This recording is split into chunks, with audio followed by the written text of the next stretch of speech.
Welcome to Sparks of History, where Jewish history and world history meet. We are very pleased and honored to have with us today Rabbi Menachem Genack. Rabbi Genack is the CEO of the Orthodox Union OU Kosher Division, which provides certification for over 1.3 million products, covering 14,000 facilities in 104 countries. Rabbi Genack is a prolific writer, and among his many works, Rabbi Genack has authored 3 halachic Jewish law books, sefarim, titled Birkat Yitchak, Gan Shoshanim, and Chazon Nachum. Rabbi Genack was a close disciple of Rav Yosef Soloveitchik of blessed memory, and Rabbi Genack has edited a number of works of the Rav. Rabbi Genack is also co-editor of the Torah journal Mesorah. Rabbi Genack has been active in public service, having been a member of New Jersey Governor Corzine's transition team, as well as having formed a relationship with President Bill Clinton, and an important published dialogue was put together as a result of that relationship. Rabbi Genack has served as the rabbi of Congregation Shomrei Emunah in Englewood, New Jersey, since 1985. Rabbi Genack, thank you for joining us. We appreciate it very much. Pleasure to be with you. And the title of today's interview discussion is Exploring Jewish Leadership, the Rav, Orthodox Union, and Senator Joe Lieberman. Just to start off, Rabbi Genack, how would you define and characterize the Rav Soloveitchik's leadership throughout the 20th century? Well, the Rav always used to define himself as a Melamed. And he says it's not so bad to be a Melamed. The proof is that the Kadosh Baruch himself is Melamed, as it says, HaMelamed Torah Mesorah. So I think he thought of himself primarily as a Melamed. Of course, the Melamed is in quotes. He was an extraordinary pedagogue, and passing on the Mesorah of his father, and of course of the grandfather of Chaim. He was just an extraordinary Rebbe and teacher in every respect. And he, in terms of a darshan, when he would give a shir, he could hold in the palm of his hands a crowd of 1,000, 2,000 people for 3-4 hours, which he did on especially the 2 days of the year when he would give special drashas. One was the Yortzeit shir, Gimel Shvat, commemorating his father's Yortzeit, which he gave always at Yeshiva University, usually in Lampert Auditorium, except for the initial year. And he and also his Tshuva drasha, which he gave between Kessel and Osir, during the Sheretz Mei Tshuva. So he was, in that respect, what he did was he passed on that Mesorah. And in a much broader way, because this was by no means trivial. He came to the United States in 1932, I believe, and there was, at the time, there was hardly any religious infrastructure in terms of yeshivas. When he founded Maimonides School, it was one of the first day schools, Torah day schools, and he did it with quite a lot of courage and tenacity, going to individuals to get students to come, to raise money for it. He was always very, very proud of Maimonides and the model that it set. And he gives smicha to, I'm not sure the number, but something in the range of 2,000 Talmidim over the decades that he was at Yeshiva University. So in terms of his leadership, his leadership was a Torah leadership, and it was to implant Torah in foreign soil. And in order to do that, he was, in a sense, he was a model for what's become called the modern Orthodox Jew, but was for the sophisticated American student. He represented the way he taught Torah and what he represented in terms of his enormous general knowledge, secular knowledge. He was a very important model. And obviously, you just alluded to it, but what was the key for the Ravs successfully being able to raise, as you mentioned already, thousands of students, generations of not just rabbinical students, but educators and lay Jewish leaders? What was that? What was the key there for that success? Well, I think anybody who ever heard the Rav speak, they'll always remember the first time they heard the Rav because it made such a dramatic impression on them. I remember as a high school student, the first time I ever heard the Rav. So, aside from, of course, not aside, but his extraordinary brilliance, he was really sui generis in a class by himself. And again, as I said, that this pedagogy was just remarkable. So, any Talmud who came into his shir was, there was a little bit of fright also attended to that, but there was always this awe, and I think he was the right person at the right time. And in terms of lay people, how did the lay people, a whole generation of lay people who saw Rav Soloveitchik as their Rav? Right. So, there was the Rav of Boston, there was the Rav of New York. So I think in Boston, because I remember when I used to go up to Boston, after his wife passed away in 1967. So I remember I spoke to him and I asked him maybe that we'd give shurim to a group of us in the summer. We had about a group of about, say, 9 people. I don't know the exact number. We came up for the first year was in onset, and after that it was in Brookline. He gave it at the Maimonides School. But you can see the Balabatim in Boston, the closeness, on so many levels. And so there was a personal relationship there. In New York, the Rav used to come in 3 times a week. He used to fly in Tuesday, leave back Thursday. And Tuesday night, he gave a shir in the Maria synagogue.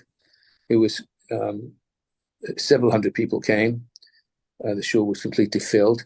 The Rav for a while was the Rav of the Maria. It was Maria was most of the constituency of the Balabatim there were people who came from, Holocaust survivors and Europeans. He spoke in Yiddish there,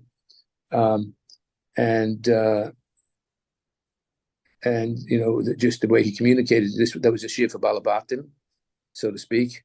It was just an extraordinary shir. I used to go to it Tuesday nights as well. So, but he had, the Rav.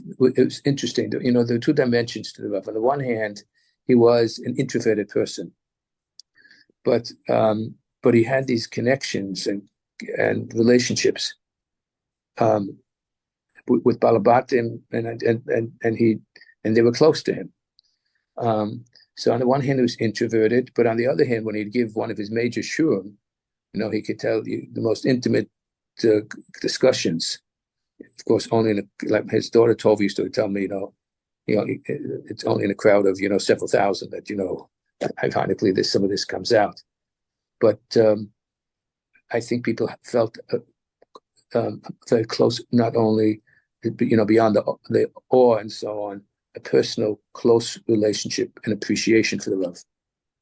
And as you just mentioned, I was also struck when reading the works of the Rav that sometimes the writing is so personal, and almost very raw emotions. And when people think of Brisk and the Rav, they think of no emotions. The conquering your emotion, whatever that means. How do you reconcile that? The focus on the intellect, but yet the tendency to speak so emotionally and in such personal terms. Right. So, I mean, that he was able to do that, and especially when you write about, his wife and her last years, that represents, I think, that's one dimension of the Rav. Maybe that's in the core, but we always think of it because our contact with him was primarily through the shurim, through the intellect, but obviously there's always a balance, even sometimes maybe even a tension between the two. The dialectic. Dialectic, to use the Rav's. Okay. Rabbi Genack, what are your favorite encounters and stories about the Rav? If you can share one or two or even three stories that are embedded in your memory. Well, one thing about the Rav, one thing that comes across all the time was his integrity. Issue about paying people, in cash off the books, and somebody had asked the Rav, and that person had claimed that we pay, if we don't do this, we won't be able to that particular program. We won't be able to get anybody, and so on. We'd have to close it down. So the Rav's immediate response and close it down. So first of all, the integrity that he represented on a personal level, and his commitment to halacha, and also, he once told a story. It was somewhat of a tragic story. There was somebody, I'm not sure if it was in Boston or where it was, that a girl was engaged to a young man, and during the engagement, they discovered, which she didn't know, that she was adopted. And when she was adopted, she underwent galus, and therefore, up halacha, she wasn't allowed to marry a kohen. And this was only shortly before the wedding. And the Rav spoke about, the tragic elements, but that there was no compromise. So, he related this, the pain in terms of for the family and for the girl and so on, but the commitment to halacha in this respect.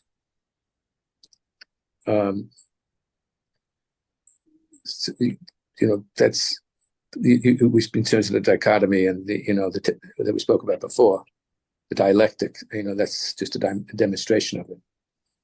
But the total commitment to halacha, in that respect, he was very much the Isha halacha. I think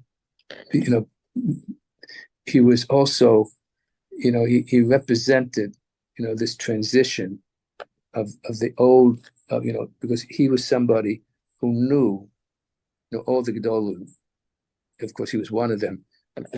Gershon Zaks told me that people assumed, he told me in Europe, he said who was going to be the next, Gadol Hador, and he said everybody assumed that it would be the Rav, and the Rav, there are certain amounts of sacrifice on the Rav's part, because in his communicating with the new generation, in terms of secular education and so on, that was somewhat of a, and it's very much deep commitment to Yeshiva University, was there someone who's a challenge for some people. I'll tell you a story that of Gershon Zak, that's what Mendel's son told me. The Rav had a very, very high regard for Baron Kotler, and it was very, very much reciprocated. He would,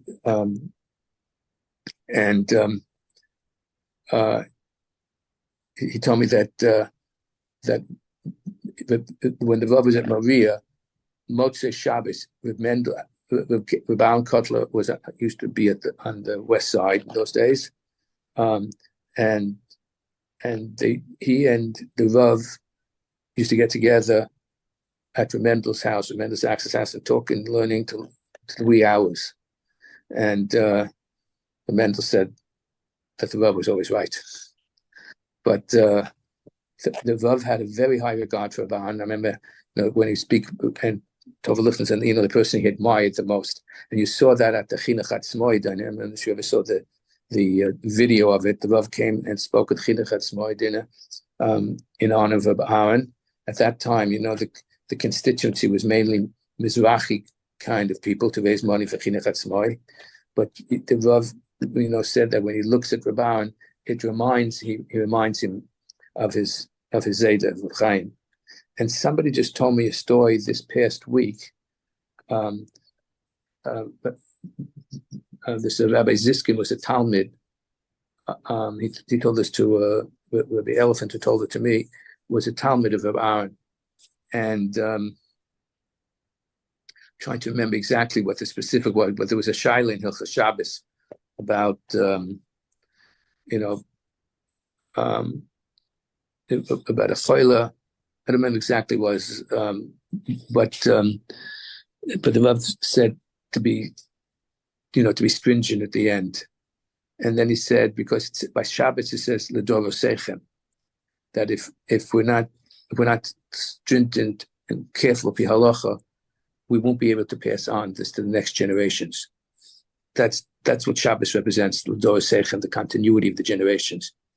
And Rabban was so moved by it. This Rabbi Ziskin tells that he said, and he told it afterwards. Reb Shneur Kotler, people not aware about the mutual respect and admiration between the Rav and Rabban. The Rav was very hurt when he came to Rabban's Levaya, expecting to speak, and I think I know a little bit about the politics of the person, but he wasn't asked to speak at the Levaya, and so I think he sort of said at one point, he told him, "It give him nisbet shlo kalacha," but he had a very high regard for Rabban Kotler, and as I say, it was very, very mutual. Did you witness any other encounters between the Rav and other Gedolim, whether, as you mentioned now, Rav Kotler or the Lubavitcher Rebbe? Were you a witness to any of those encounters? I was not. I mean, I wrote a long article about the Rav and the Rebbe, but he the Rav grew up in a shtetl, not a shtetl city, Chaslavich, where his father, Moshe, was the Rav. And the history that he tells about Chaslavich was that Chaslavich, which had a large Chabad constituency, the story the Rav told was that during the Franco, between, I'm not sure if it was the War of 1812, but at I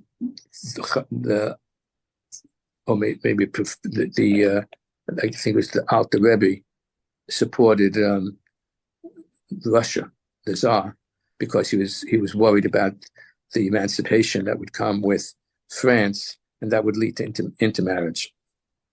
As you know, Napoleon was a philo-Semite, and apparently there was a cartographer on Napoleon's staff who I'm not sure, maybe it was Jewish. I think, I'm trying to remember, the story was Jewish, and he gave sensitive information to pass to the Rebbe, which he passed on to the Russians, and the French found out about it, and they knew that he was hiding in Chaslavich, and they did a house-to-house search, and they came to the house of the Rav of Chaslavich, who was a Misnagid, and even the Goyim knew about the antipathy between Chassidim and Misnagdim at that time, and so he said, you don't have to, they came to that house, and the Rav said, listen, you're welcome to search the house, but he's not here.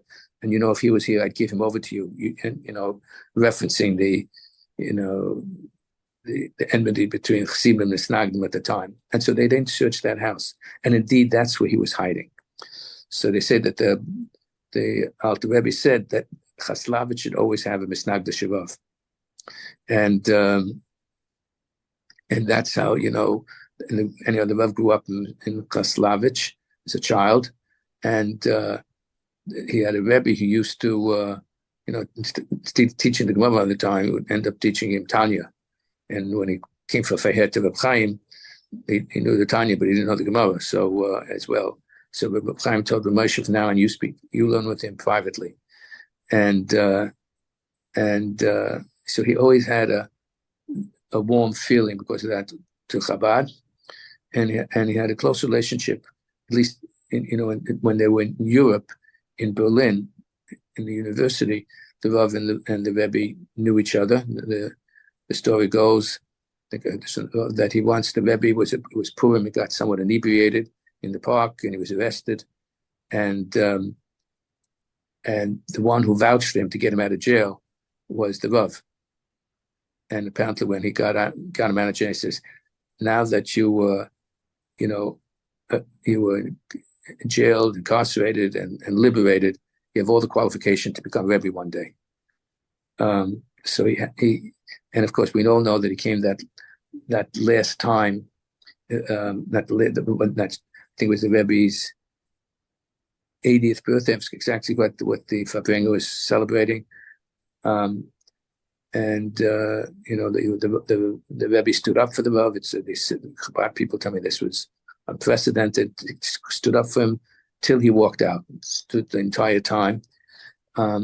So I remember speaking to the Rav afterwards because I was a little bit surprised that he went, misnagded that I am, and I told the Rav that there was a rumor that the reason was that the Chabad, which had enormous access to things on the other side of the Iron Curtain, the Rav told me once that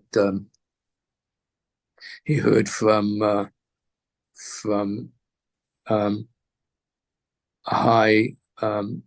He heard this from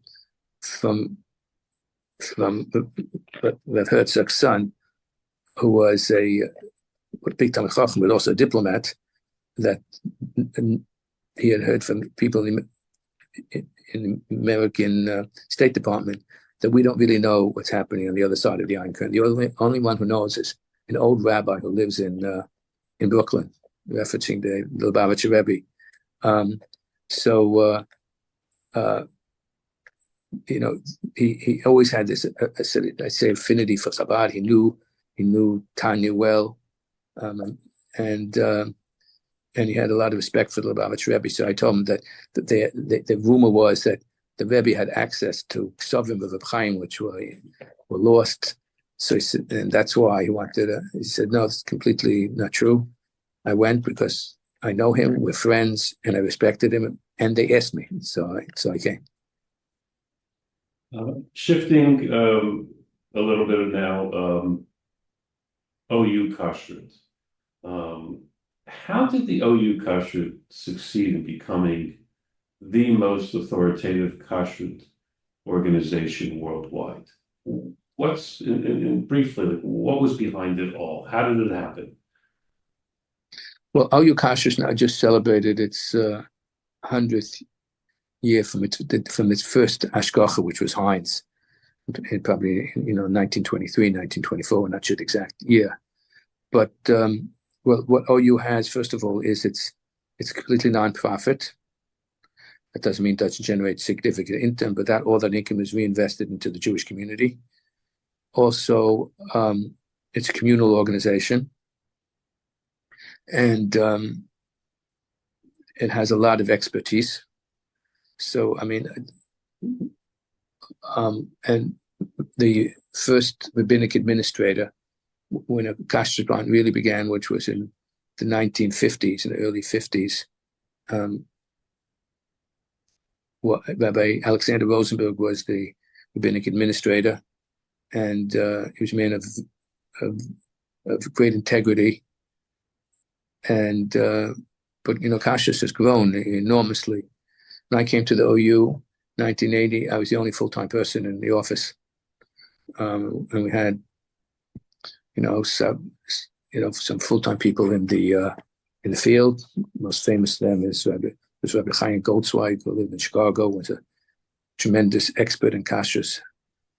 But it's grown. And our staff has grown. Also, our ways of deciding halacha, brought in also different poskim who we consult with. Brought in Rabbi Shechter, Rabbi Belsky, Zechon Levracha. And now we have other people around the globe who we consult with as well, Osher Weiss, Mordechai Gross. And one thing I did was also, when I started hiring, I didn't want this to be just a YU organization, so to speak. I hired from all the, so to speak, the Kreisen. So we had many from the yeshiva world, from Beis Medrash Gavoa, we have from Satmar now, Rabbi Glick, We have, all the various different yeshivas, Mir and so on, YU as well, of course. So it was sort of like a United Nations, and therefore gives credibility in terms of speaking to the various communities. And do the Mashgichim have a particular training that the OU has put together when they come in? Obviously, they're trained beforehand and they're experts. Is there a specific training program that is an OU program? Yeah, well, there is. And what we do is we send what we call, senior RFRs, Officers of Rabbinic Field Representatives, to train them. And we do that both for the people we bring into the office. We train them within the office, and then we send them into the field with somebody to learn, so to speak, to learn the malacha. And we have, we developed a very sophisticated computer operation, the ILR, which tracks different ingredients. We have well over 1 million ingredients on that computer system, and we evaluate them based on how sensitive they are. If it's, for example, number one ingredient means that it's kosher for any source because it's an innocuous ingredient. And depending on this, the nature of the ingredient and the information that we have on it, that's how it's incorporated within the computer system. How has the OU Kosher made inroads in the extremely complicated Israeli kosher scene? Well, the Israeli kosher scene is complicated, because Israel, unfortunately, is very fractured in many ways, and we see it playing out today, but as the kashrus as well. So there are so many different badatzim. We have good relationships with all of them. The most prominent of them is the Eda Charedis. And we have a kashrus operation. When I first came to the area, I made the decision: any money that's generated from the kashrus in Israel stays in Israel. We're there really to try to help Israel, both in terms of export and kashrus, and we have a very, very good staff there in terms of kashrus. Rabbi Krukowski, 3 people, Rabbi Ezra Friedman, who for the last several years, aside from doing kashrus work, also answers questions about different kashrus agencies, about OU policy, because for the American coming there, it's so enormously confusing. And also Anupa Rabbi Korach, whose grandfather was the chief Sephardi rabbi of Bnei Brak in his time. So, but it is complicated. One of the challenges that we have is we give, in the OU in America, we give hashgacha also to non-chol yisrael. We rely on 2 things. One is Moshe Feinstein's Heta, and beyond that is the Pri Chodesh. The Pri Chodesh says that that chol yisrael wasn't gzeira, it was a chashash. And if you know that non-kosher meat from non-kosher animal is more expensive, as an example, so there's no chash. And of course, it's not just it's multiples more expensive. It's interesting to note that in Israel, they don't know this, but the one who paskins like that Pri Chodesh is the Chazon Nachum. So that's, that's a challenge, but because of the marketing in Israel, well, we started just the last few years, this was Rabbi Avi Berman's idea, to call it Badatz OU, and just some of the terminology that people use. We know the different hashgachas in Israel, and some of them that are quite popular are, I'm not going to mention names, but some of them, in certain respects, in terms of the level of supervision, how often they visit, the access to really technical information, sometimes limited, but some are really quite excellent. So do the various kosher organizations in Israel rely on the OU when it comes to ingredients in their products that they're giving hashgacha on? The answer is inevitably they have to, because most of the basic ingredients that we spoke about, the million and point something ingredients that we have, many of them are in the OU, and they couldn't survive without using those ingredients. And with some of the agencies, we have a very, very good working relationship. As I mentioned, the Eda Charedis, Badatz. And What's next for the OU, and how will new technologies impact on the future of OU Kosher? Well, it's not clear what the new technology will be. Our computer systems are pretty sophisticated. Whether new kinds of AI, or we just were dealing with this in the last few weeks, some suggested, and in terms of ways that you can have remote inspections in addition to people coming. After all, doing COVID for a long time, we were relying on that. Namely, we sent, because you couldn't get into plants, so we had somebody from the plant, go around with a camera. We checked all their paperwork and so on, which we were able to do with meetings with them. So that was an essential element in a time of crisis, to handle some plants that were around the globe that you couldn't get into. So we'd have that kind of inspection. The person who knew it, the person in the OU office who knew it, so they would. So there's some things we learned about that. So now we're back to in-house inspection, but maybe these can also enhance, with new technologies that are coming out. But that's just on. And you see, Rabbi Genack, a continuation of the expansion in terms of the reach of the OU.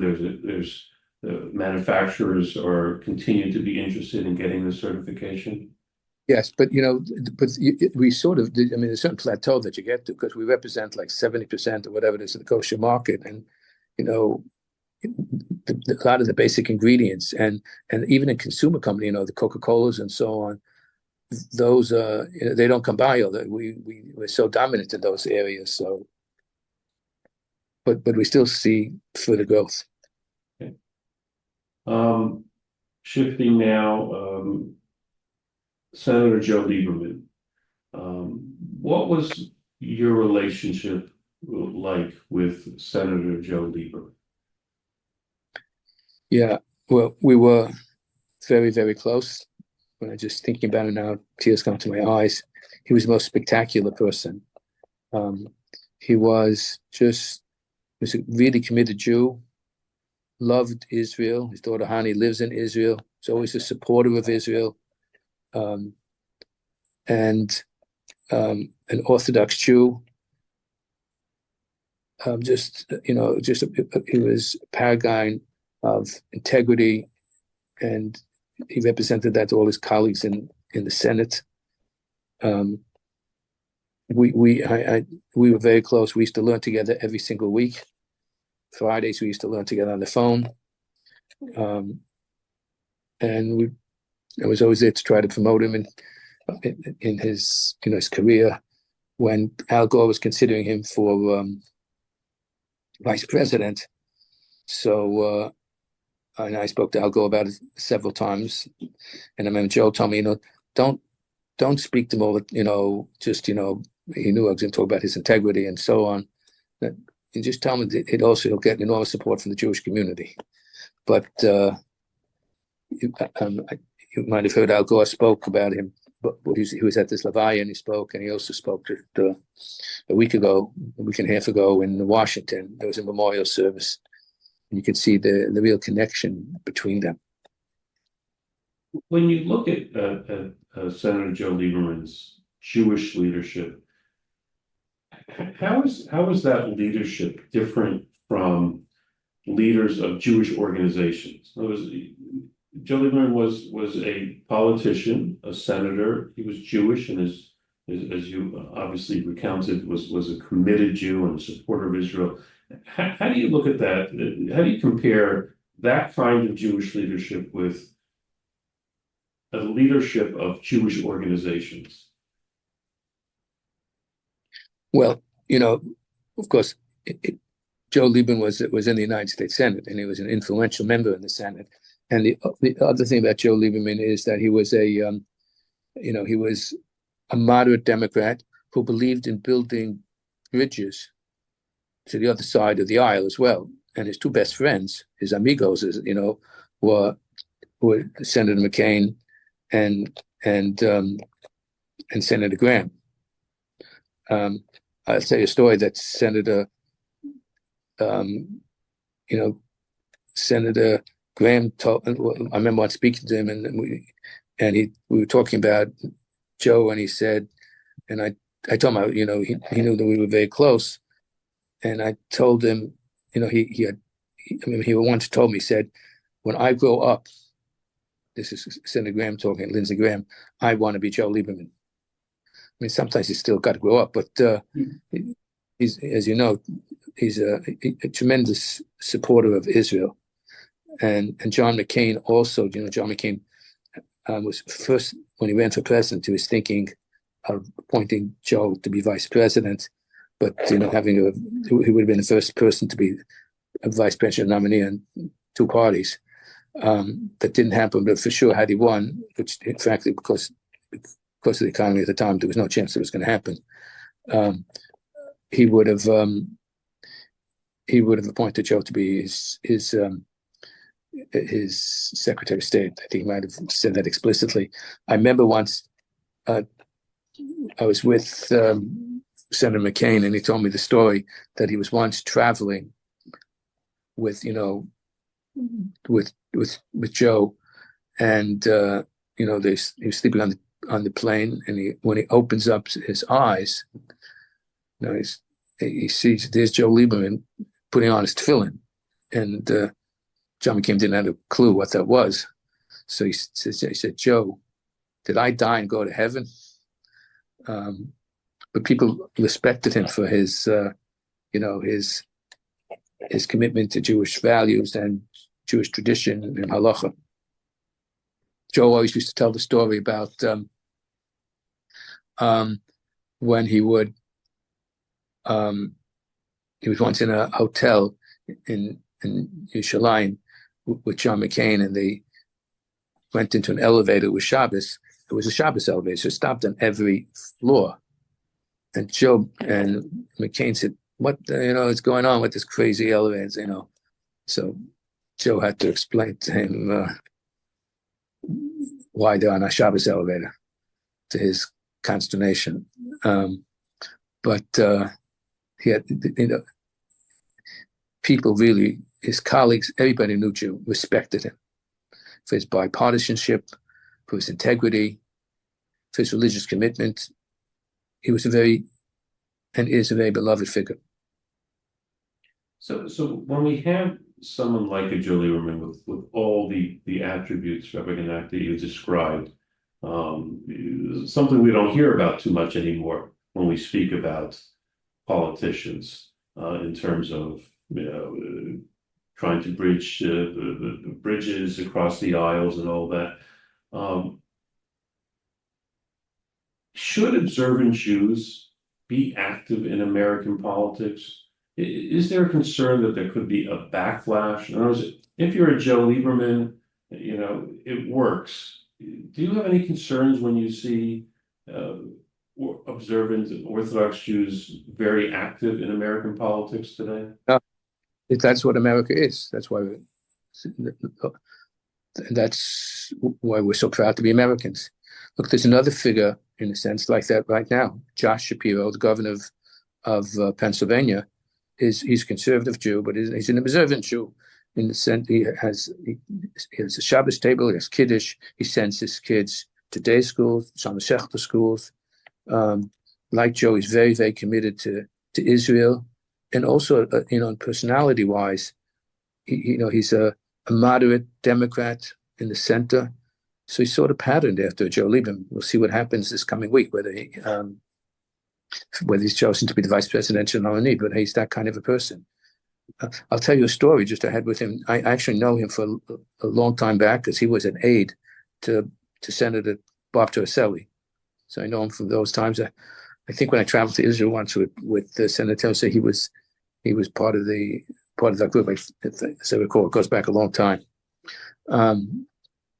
But my son is a rabbi in Pittsburgh, and there was somebody in his synagogue, in his shul, whose son is disabled, and he wanted to get into a kosher nursing home. And for some reason, either with state regulations. Somehow it wasn't getting done. So I sent a letter to the governor, to Josh Shapiro. He took care of it. So he's a person who's very, very proud of his heritage and committed to it. Somebody who really loves Israel. Ironically, that's something that's, maybe a challenge for some people now for him. But somebody, they're digging up op-eds that he wrote or volunteer work that he did. But I think he's, in that Joe Lieberman model.